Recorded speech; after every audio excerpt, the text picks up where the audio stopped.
আপনিও হয়তো অসম্মানের মধ্যে দিয়ে আপনার বিদায় নেওয়া লাগতে পারে, কারণ যেভাবে দেশের পরিস্থিতি তালগোল পাকাচ্ছে আমরা খুব উদ্বিগ্ন। সরকারে থাকা 3 জন ছাত্র উপদেষ্টাদের মধ্যে একজন পদত্যাগ করে একটি দল গঠন করেছে। তারুণ্যের রাজনৈতিক দল হিসেবে গণ অধিকারায়িত করে আমরা নতুন দলকে স্বাগত জানাই।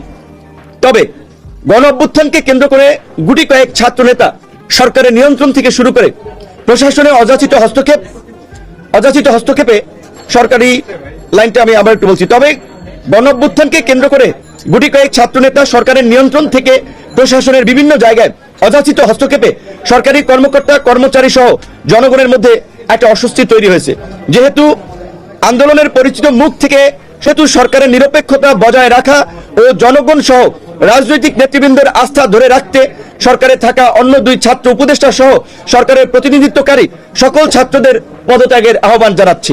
আমরা বারবার বলে আসছি, ছাত্র জনতার রক্তের উপরে দাঁড়িয়ে থাকা গণ অভ্যুত্থানের সরকারের ব্যর্থতা জাতিকে নতুন বিপর্যয়ের দিকে নিয়ে যাবে। কিন্তু অত্যন্ত দুঃখের বিষয় বলতে হচ্ছে, গত 6 মাসে গণহত্যার বিচার ও গণহত্যাকারীদের বিরুদ্ধে কার্যকর ব্যবস্থা গ্রহণে সরকার ব্যর্থতার পরিচয় দিয়েছে। সরকারের দুর্বলতায় গণহত্যাকারীদের পুনর্বাসন হচ্ছে, আইন শৃঙ্খলা পরিস্থিতি সহ জনগণের নিরাপত্তা ও দেশের স্বাধীনতা সার্বভৌমত্ব নিয়ে নতুন সংকট তৈরি হচ্ছে, যা কিছুদিন আগে সেনা প্রধানও তার বক্তব্যে ইঙ্গিত দিয়েছেন। গণ অভ্যুত্থান কেন্দ্রিক নতুন রাজনীতি ও নতুন বাংলাদেশ বিনির্মাণে আমরা মনে করছি আন্দোলন কেন্দ্রিক সেন্টিমেন্টের জায়গায় থেকেও ছাত্র নেতৃবৃন্দ যদি পুরানো পথে হাঁটেন তবে সেটি জনগণের সঙ্গে প্রতারণা করা হবে। দুঃখজনক হলেও সত্য, গত 6 মাসে সেটি অবলোকন করা গেছে। আন্দোলন কেন্দ্রিক পরিচিত ছাত্র নেতৃবৃন্দের তদবির, নিয়োগ, টেন্ডার বাণিজ্য সহ নানাবিধ গণমাধ্যম সহ বিভিন্ন গোয়েন্দা সংস্থার প্রতিবেদনে উঠে এসেছে।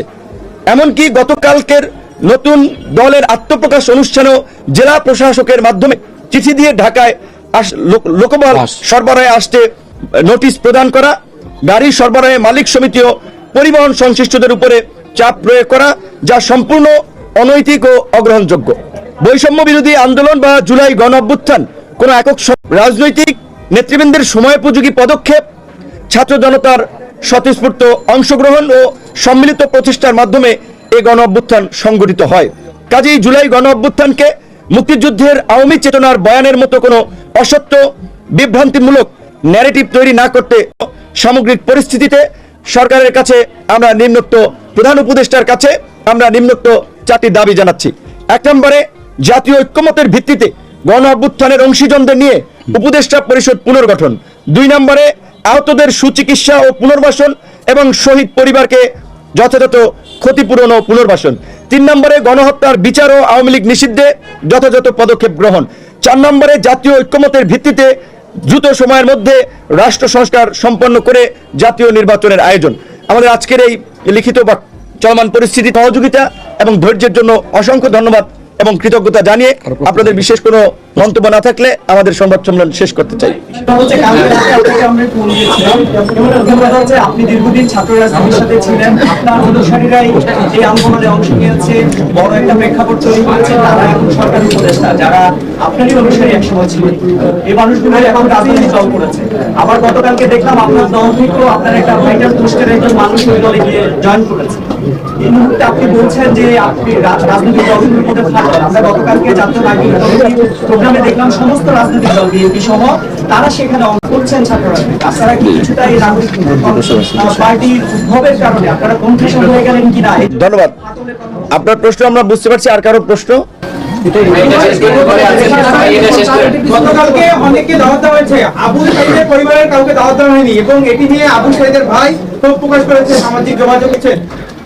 প্রথমত আমাদের এক সাংবাদিক ভাই যেটা বলেছে তার এই প্রশ্নটা বলে দ্বিতীয় প্রশ্নে আসছি যে গতকালকে যে নতুন দলের আত্মপ্রকাশ হয়েছে সেখানে আমাদের দাওয়াত দিয়েছিল আমাদের পূর্ব নির্ধারিত একটি প্রতিনিধি সভা, যেখানে আমাদের দল এবং অঙ্গ সংগঠনের কেন্দ্রীয় নেতৃবৃন্দের পাশাপাশি জেলা এবং উপজেলা পর্যায়ের নেতৃবৃন্দ আমন্ত্রিত ছিল।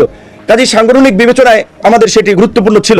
আমরা কিন্তু নতুন দলের বিষয়ে তরুণদের গণ অভ্যুত্থানকে কেন্দ্র করে যারা রাজনীতি করতে চাচ্ছে তাদের অনেকে আমাদের সহযোদ্ধা সহকর্মী ছিল।